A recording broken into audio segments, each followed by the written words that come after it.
你覺得鐵拳教育裡羅華鎮一拳把霸凌者揍飛，踩在腳下的畫面很爽，對吧？看着那個平時在學校裡稱王稱霸，把同學當狗對待的不良學生，被教權保護局的特工用拳頭教訓得痛哭流涕，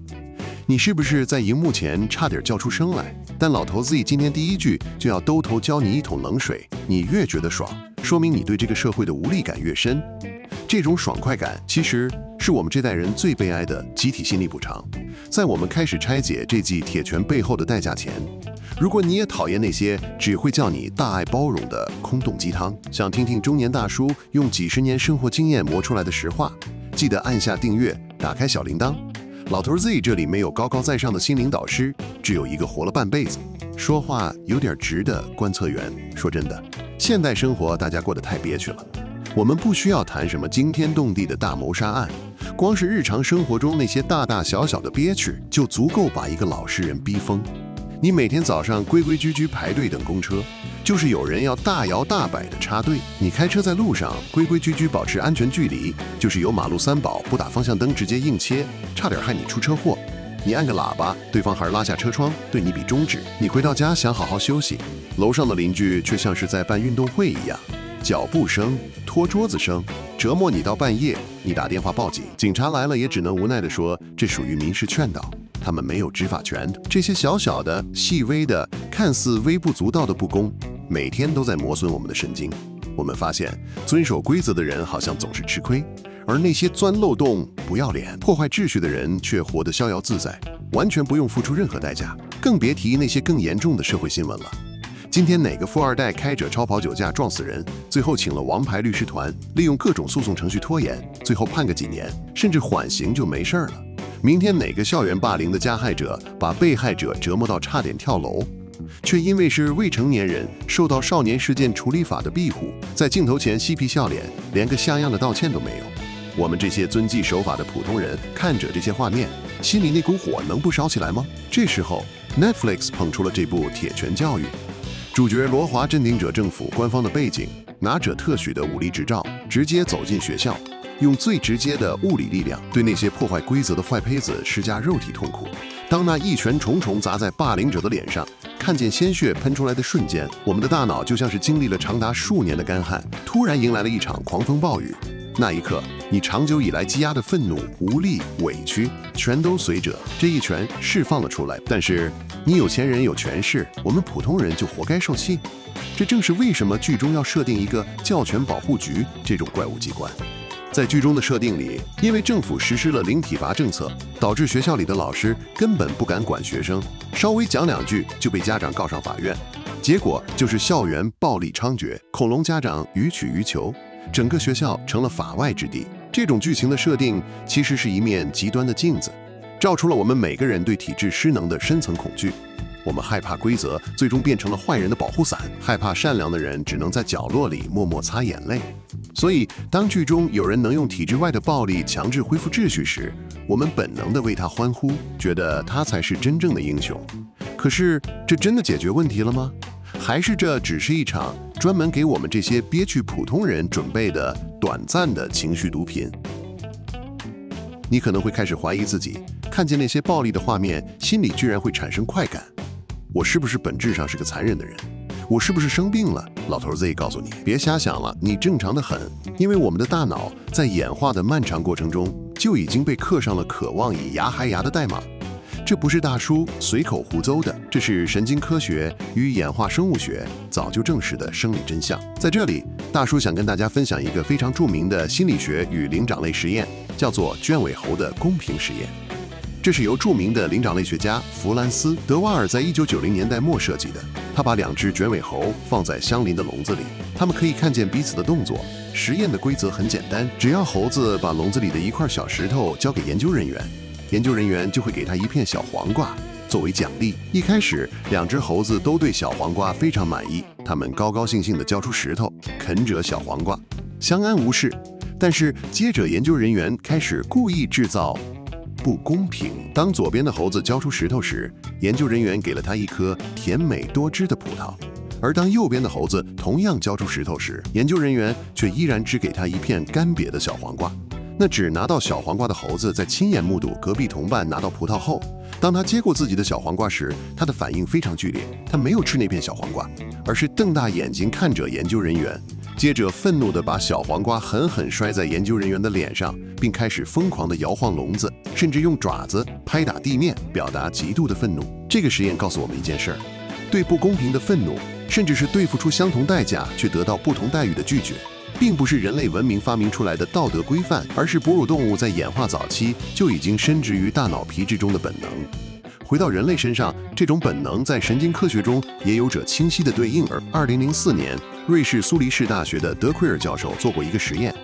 他讓受試者玩一個信賴合作的遊戲。當有人背叛信賴，把公有資金私吞時，受試者可以選擇扣除自己的利益去懲罰這個背叛者。在受試者做決定時，研究人員掃描了他們的大腦，結果顯示，當受試者決定懲罰壞人時，他們大腦中的紋狀體瞬間活躍起來。紋狀體是人體大腦的酬賞中心。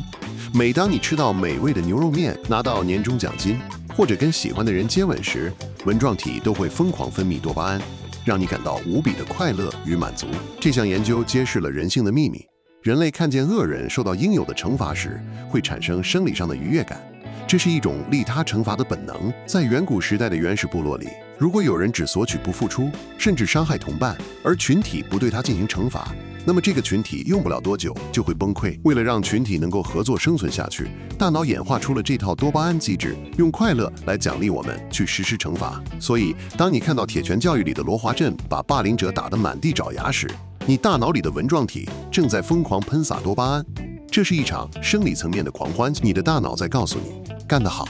那個破壞規則的家伙終於得到報應了。這種多巴胺的噴灑是我們大腦在獎勵我們維護秩序。這也是為什麼古今中外的神話故事裡，不管是包青天還是廖添丁，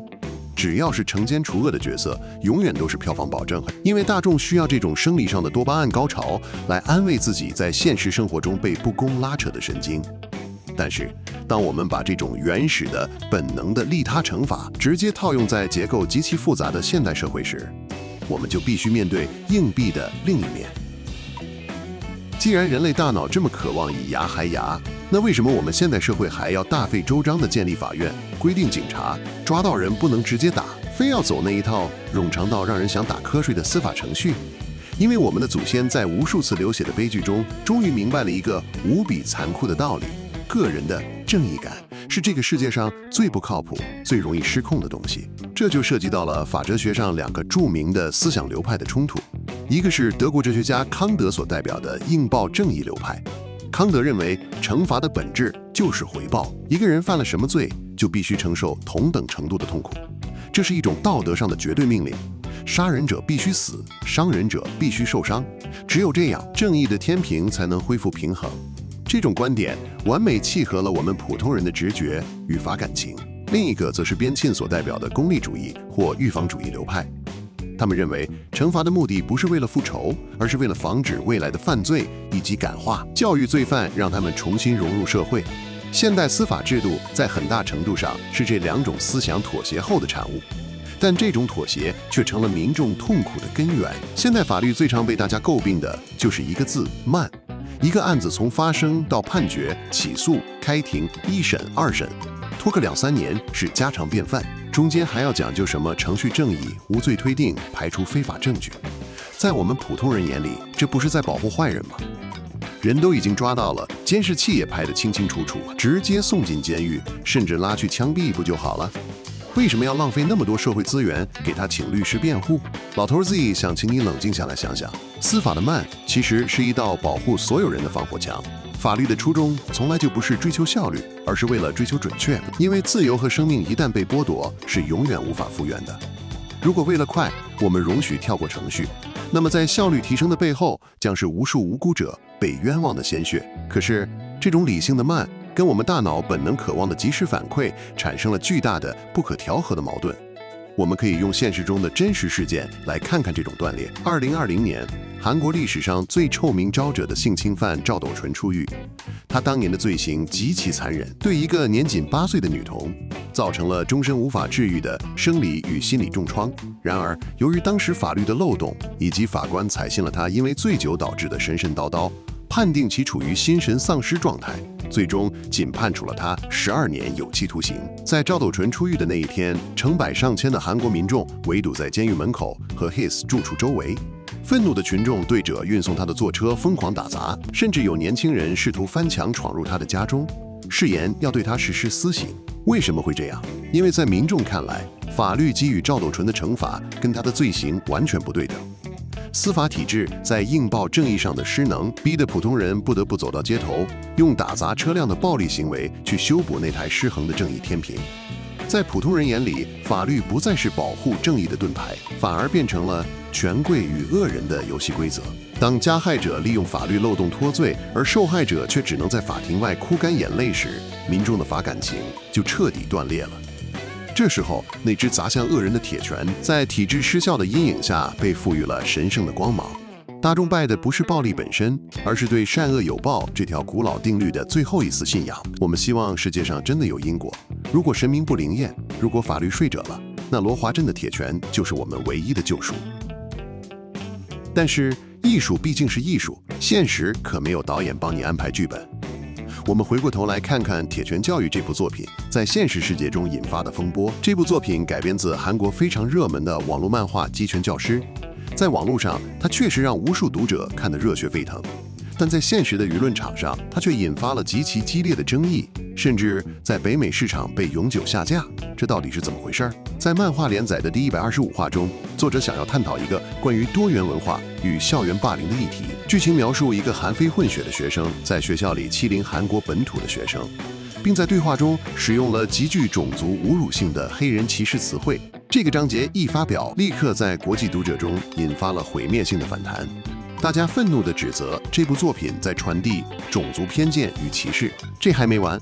漫畫中還曾出現過將女性主義教師描寫為在校內組織秘密社團，故意灌輸仇男思想的反派角色，甚至讓主角羅華鎮直接出手掌拐這位女教師的橋段。這在韓國本土引發了女性團體與教育團體強烈抗議，認為作品是在故意醜化特定群體，並用暴力去懲罰與自己立場不同的人。韓國的全國教職員工會更是多次召開記者會，抗議這部作品為了塑造主角的英雄形象，將所有第一線的教師都刻畫成懦弱無能，只會對家長和權貴卑躬屈膝的窩囊廢。這嚴重踐踏了基層教師的尊嚴。老頭 Z， 希望你仔細想想這些爭議背後的本質。這部作品的創作者在寫作時，肯定也覺得自己是在替天行道，是在揭露學校裡的黑暗面，是在用鐵拳懲罰壞人。可是，當沒有了客觀法律和嚴謹程序的約束時，創作者筆下的鐵拳，最後實踐出來的到底是普世的正義，還是他個人主觀的偏見與歧視？而在漫畫的世界裡，作者是神，他可以隨意設定誰是絕對的壞人，誰是絕對的好人。他可以讓羅華鎮永遠不會打錯人，永遠那麼帥氣。但在現實生活裡，情況要複雜的太多了。霸凌的背後，往往交織着家庭教育的失能、社會階級的固化、心理健康的缺失等多種因素。這是一個需要社工、心理醫生、學校與司法體系共同合作、耐者性子去梳理的慢性病。而鐵拳教育給出的藥方是什麼？很簡單，一頓揍。如果一頓揍不夠，那就再揍一頓。這種做法把複雜認知的社會議題簡化成了極端的暴力宣洩。當我們在為這種爽感歡呼時，我們其實是在縱容一種極其危險的思維。只要我的目的是正義的，我就可以用任何暴力的手段去對待我看不順眼的人。如果我們允許個人以自己的正義感為標準去動用私刑，那這個正義很快就會被個人的偏見、盲區與傲慢所污染。羅華鎮在漫畫裡是個完美的神，但創作者卻是個會犯錯的普通人。這不是正義，這只是把舊的霸凌換成了一種披着正義外衣的官方許可的霸凌。寫到這裡，老頭子要主動推翻自己前面說的某些話。前面我花了不少篇幅去解釋為什麼我們大腦渴望以牙還牙，是為什麼司法失能會讓我們崇拜鐵拳。聽起來我好像挺同情這種私刑正義的，對吧？你甚至可能覺得大叔也在暗示體制沒用，乾脆大家自己動手。但我現在要很嚴肅地告訴你，這是我這輩子聽過最危險、最愚蠢的歪理。老頭子一活到這個歲數，看過太多自以為在做善事，最後卻把事情搞得一團糟的蠢蛋。我們平時老是罵法律沒用，罵法官是恐龍，恨不得自己化身成法官去判決惡人。但是我們忘了一件最基本的事：國家壟斷刑罰權是人類文明史上最偉大的發明。沒有之一。在沒有法律保護的原始社會，正義是怎麼運作的？很簡單，就是血親復仇。你殺了我的兄弟，我就必須去殺你，甚至殺你的兒子。你搶了我們部落的一隻羊，我們就必須帶人去滅了你的村子。這種以牙還牙的結果，就是沒完沒了的血海深仇，整個社會陷入永無止境的暴力循環，沒有任何人是安全的。人類之所以能從野蠻的原始森林走出來，建立現代文明，就是因為我們做了一個無比明智的決定。我們決定把復仇的權利交出去，我們把暴力的使用權收歸國家所有，交給一個由制度約束、講求證據、保持中立的法庭來決定懲罰的標準與尺度。這就是法治的基石。如果我們今天因為嫌棄司法程序太慢、判得太輕，就開始在現實中歌頌鐵拳教育那種私刑暴力，那跟我們自願退回人吃人的原始森林有什麼两樣？你用你的常識想想看，如果拳頭真的能決定对錯，在現實社會中是誰的拳頭比較大 ？Tenants， 你這個每天朝9晚5、加班到腰酸背痛的普通上班族，還是那些手裡握有大筆資源、能雇得起保鏢，甚至能用金錢影響規則的特權階級？一旦我們放棄了法治的底線，容許用暴力作為解決糾紛的終極手段，那麼最先被這隻鐵拳砸得粉身碎骨的，絕對不會是那些作惡多端的權貴，而是你我這些在社會底層掙扎、沒有任何防身能力的普通老百姓。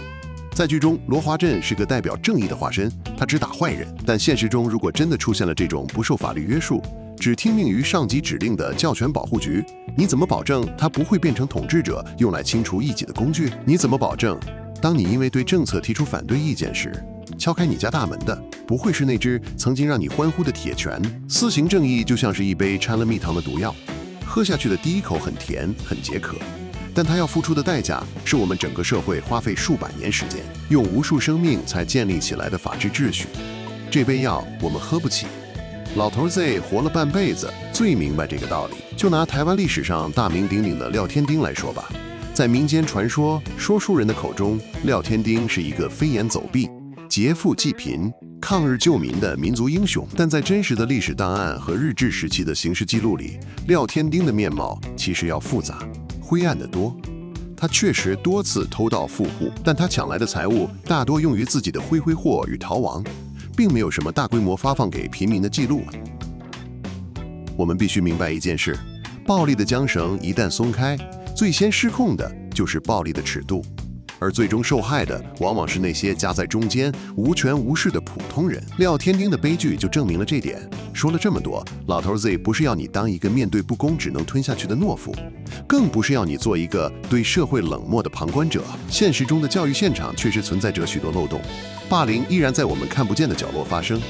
恐龍家長依舊在用他們的特權折磨老師，基層的教育工作者也真的常常面臨有心無力的窘境。這些都是血淋淋的現實，不是靠幾句漂亮的話或者一部溫馨的電視劇就能解決的。但我們必須明白，解決這些問題的道路從來都不是渴望一個超級英雄降臨，用暴力砸爛一切。作為在這個不完美世界中生活的普通人，我們該如何安放自己對正義的渴望？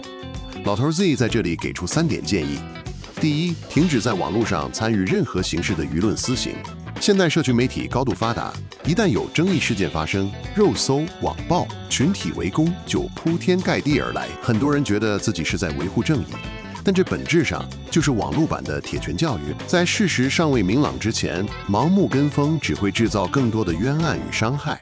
保持冷靜與克制是守護法治底線的第一步。第二，將對鐵拳的崇拜轉化為對前線專業力量的支持。校園暴力與社會不公的根源極其複雜，需要的是社工、心理諮商師、輔導老師等專業人員深入家庭與社區，進行長期的關懷與介入。與其期待一個羅華鎮去打人，不如多關注並支持這些民間組織，讓他們有足夠的資源去阻斷暴力的萌芽。第三，用理性的方式監督體制，而不是否定體制。我們的司法制度確實不夠完美，判決有時確實與大眾期待有落差，但我們應該做的是通過理性的思辨、合法的監督，去推動法案的修正與制度的完善。這條路很慢、很無聊，甚至常常讓人感到挫折與沮喪。它不像羅華鎮那一拳打下去那麼有視覺衝擊力，但這條充滿泥濘與考驗的道路是唯一能讓我們所有人安全地走向明天的軌道。這就是文明的意義。鐵拳教育》是一部非常優秀的影視作品，它給了我們在疲憊現實中一個安全的宣洩出口。在看劇的2個小時裡，你可以盡情享受那份多巴胺帶來的爽快。但當電視關掉，熒幕變黑之後，我們還是得深吸一口氣，回到這個不完美但依然值得我們去守護的真實世界。不要讓劇中的暴力幻想腐蝕了你在現實中對法治與理性的堅持。這是我最後想對你們說的真心話。最後，老頭自己想把這個問題留給熒幕前的你們。如果今天政府真的面臨教育崩壞的困境，提議成立一個類似教權保護局的非常規單位，賦予調查官在學校動用暴力的權限來整頓秩序，但代價是可能會有無辜的學生被誤判、被暴力對待，甚至法治的底線會被打破。你願意支持這個單位的成立嗎？把你的真實想法寫在下方的留言區，我們大家一起來聊聊。我是老頭 Z， 這裡是一個人生觀測站，我們下期再見。